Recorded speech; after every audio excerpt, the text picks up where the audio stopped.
Right. So, death?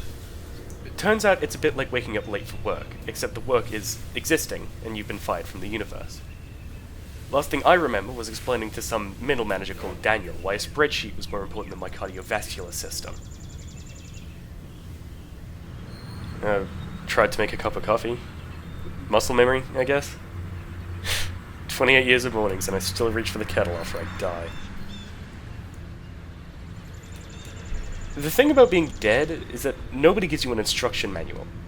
You'd think after millions of years of human evolution, someone would have figured out a decent user guide for the afterlife, but instead you're just left wondering what the hell you're supposed to do now that existing is no longer on your daily schedule. You know, being invisible is strangely relaxing. It's not that people can't see you, don't get me wrong. It's more like you've become cosmically irrelevant. Like dark matter, but with more existential dread, and significantly less influence on galaxy formation.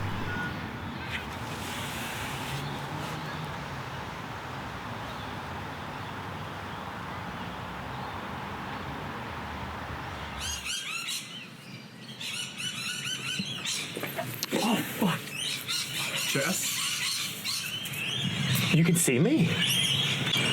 I see lots of things, some more clearly than others. The universe is rather like a game of chess, don't you think? Who are you? I am whatever you need me to be.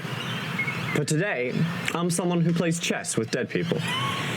So, what's the point of all this, then? The, living and dying and whatsoever? Ah, yes, the meaning of life question. You humans are obsessed with it. You're not the first to ask me, and I'm sure you won't be the last. Perhaps the point isn't to find meaning, but to create it. To take the raw, unstable fabric of space-time and paint it with purpose through the sheer audacity of caring.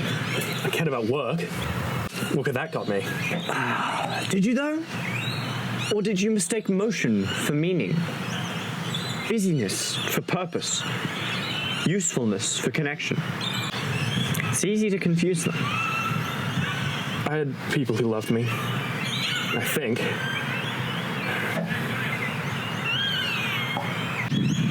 Time is a curious thing. You spend most of it believing you have infinite amounts of it, right up until the moment you discover you do not. Then you realize that every second spent not loving was a small death in itself. So, what happens now? Do I just cease?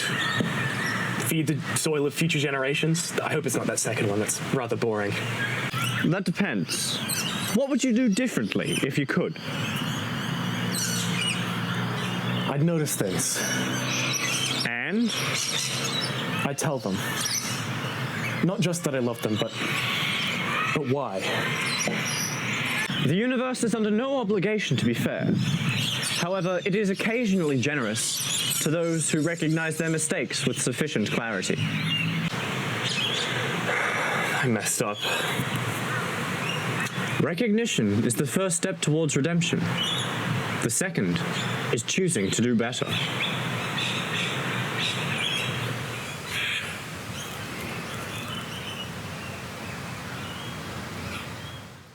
Second chances come with terms and conditions.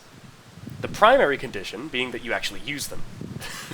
Revolutionary concept, I know. And another thing, fun fact about love, it's not a noun, it's a verb. It's not a state of being, it's a conscious choice that you make every day. Sometimes every hour. Even every minute. And sometimes, if you're extraordinarily lucky, or if the universe is feeling particularly generous, you get to discover that love is the only thing that survives the transition from being not being to back again. Sorry. And thank you.